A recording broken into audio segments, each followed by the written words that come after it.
So, hi. Magandang gabi po. Actually, dasal ko din yung prayer ni, Toms kanina. Sana may matutunan kayo sa akin. Nawa. So, last Friday, naaalala niyo pa ba kung ano yung sinabi sa inyo ni Ate Ray? Meron ba na nakakaalala? So, yun.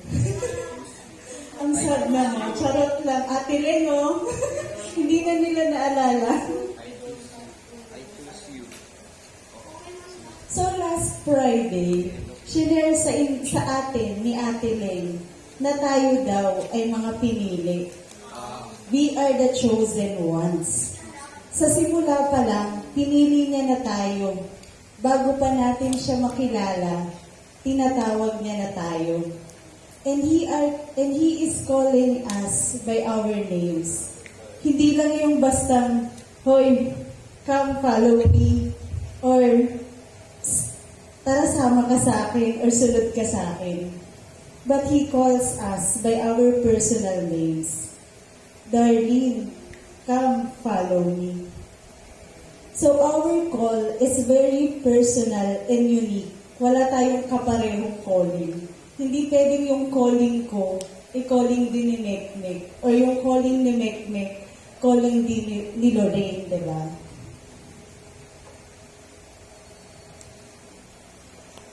Jesus personally chose us. He set us apart from everyone. So sa dinami-rami ng tao sa mundong ito, ikaw yung pinili niya. So anong feeling ng pinili? Hindi na ako. So naniniwala ba kayo na yung pagtawag sa atin ay isang regalo? That our call is a gift. Sabi nga, di ba, ang talent daw ay gift from God. If others are gifted with talent, with beauty, with money, with fame, and other worldly riches, tayo naman na mga pinili, we are gifted with a very personal gift from Jesus. Yung regalong makilala si Jesus na higit sa pagkakakilala ng iba sa Kanya. O yung regalong marinig yung boses ni Jesus sa gitna ng ingay ng mundo. O yung regalong maintindihan yung misyon na gusto niyang ipagawa sa atin. O yung regalo na maging instrumento ng kanyang mga salita para sa ibang tao. O yung maging regalo tayo na daluyan ng pag-ibig ng Diyos sa ibang tao. Ako, maraming beses ko nang naramdaman yung ganitong regalo.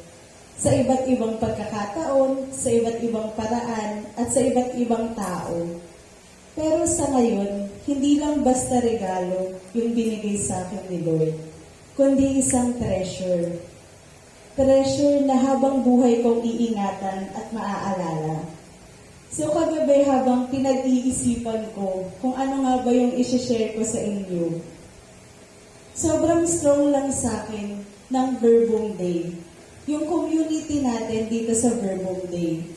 So simula nang tumugon ako sa pagtawag sa akin ni Lord dito sa Verbum Day, nagbago yung lahat. Ayon nga sa Revelation chapter 21 verse 5, Behold, I am making all things new. He gives me new life sa pamamagitan ng community na to. This gift really changed my life.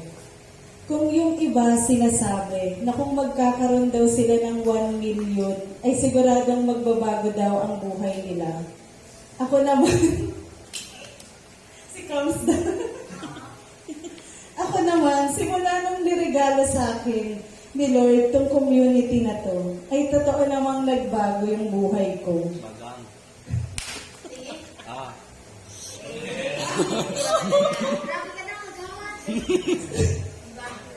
So personally, kapag ka nagre-regalo ako sa ibang tao, gusto ko yung magagamit nila at saka yung magugustuhan talaga nila. So feeling ko, habang tinitingnan ako ni Lord, sabi niya, ay alam ko na kung anong gusto kong iregalo kay Darlene ngayon.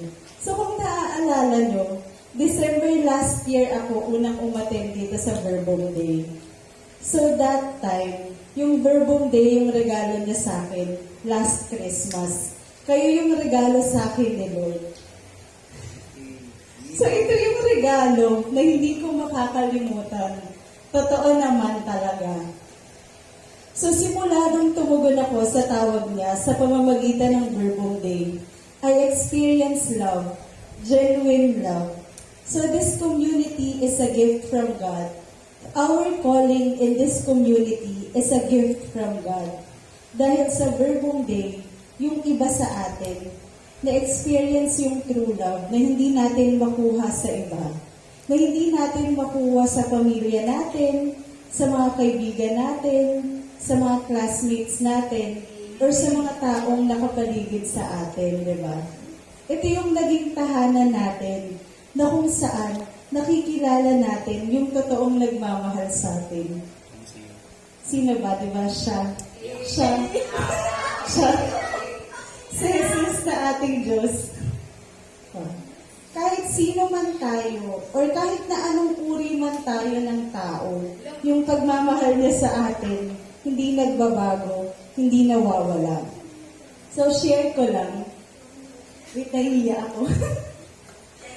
So, FBSB ako. Alam mo ba ibig sabihin nun? Your boyfriend since birth.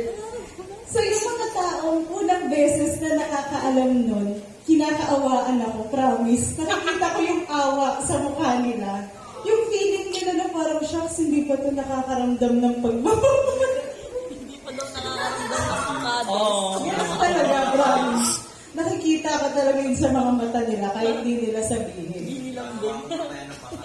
But the Lord tells me differently. So pagkapanganak ko pa lang, minahal niya na ako. Yung pangalan ko kasing Darlene, in Hebrew means beloved. So naniniwala ako na si Lord, binulong niya sa parents ko na iyon yung ipangalan sa akin. Para ito yung magiging reminder ko that His love is always with me. Na walang tao or bagay na makakapantay sa pagmamahal na binibigay niya sa akin. The more I experience the love of God, the more na nakakakonek ako sa Kanya. I feel that my love and His love is connected with one another. And somehow then, God shares with me His treasures. Ano nga ba yung treasure ni Lord? So yung treasure na nireveal niya sa akin is tayo. Kung gano'n niya tayo kamahal kesa sa sarili niya. So before, the only thing that I value is myself and my career. Yung work ko, yung kung paano ko ma-promote, yan, ganyan. Kung anong sasabihin sa akin ni boss or kung anong sasabihin sa akin ng mga friends ko. At kung paano ko mapapasa yung mga report na dapat kong ipasa. Mga ganong bagay yung importante sa akin. Yun yung tinuturing ko dating treasure. Pero ngayon, the Lord give me a new treasure. Yung Verbum Day community. So for where your treasure is, there your heart will also be. Matthew chapter 6 verse 21. So with this love and with this gift that I have now, God is telling me to share this to others. He wants me to spread this love to others. He needs me to reach many people para ma-experience din nila yung na-experience kong love. Para makilala din nila kung sino ba si Jesus, ang source ng lahat ng bagay. Diba sabi nga, tayo ang katawan ni Jesus at siya ang ulo. Sa ang ulo naman, diba, hindi siya makakarating sa kung saan-saang lugar, kung ulo lang siya. So, kailangan niya ng katawan. Kailangan niya ng mga braso, kailangan niya ng kamay, kailangan niya ng binti para maabot niya ang lahat. Tayo, bilang katawan niya, yung trabaho natin ay abutin yung iba't ibang tao na nakapaligid sa atin or malayo sa atin. To cure them, to love them, to help them, at to also to let them be part of the body of Christ. So until today, Jesus needs us. Jesus is calling us to be His body, to become His disciples. So I invite you to be aware of your calling. So huwag tayong magpabulag sa mundong ito. Let Jesus' loves open our eyes to the true treasures of this world. Let me just share with you kung paano ko nasabing natagpuan ko na yung treasure. So ito yung mga simpleng pagkakataon na pag may nakakasalubong ako sa office, lagi nila akong binabati na, parang, kagawad eh. Kumoto kita yung mga ganyan. SK Dan. Oo, ganyan. Kapitan na yan. Pero yung totoo talaga, na pag nakikita nila ako, lagi nilang sasabihin sa akin, parang ang blooming mo today. At parang maganda ka.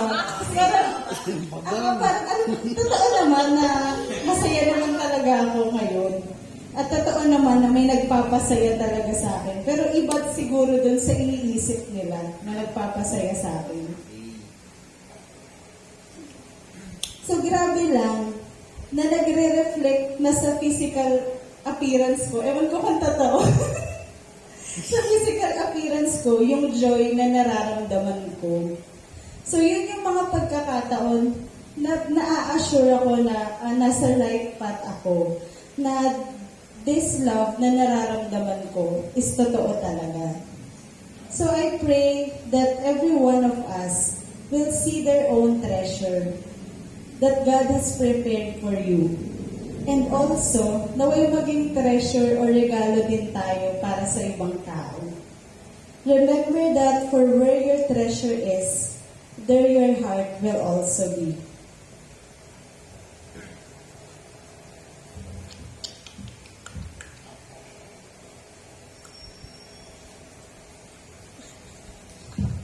So, ang ating guide question ay, number 1, ano yung greatest gift or treasure na natanggap mo sa Diyos? Number 2, basahin muli yung ating dalawang passage kanina. Or kung ano yung nakastruck sa inyo dun sa may guidelines at bakit. So, ano din yung mensahe ng Diyos sa iyo at paano mo ito maisasabuhay?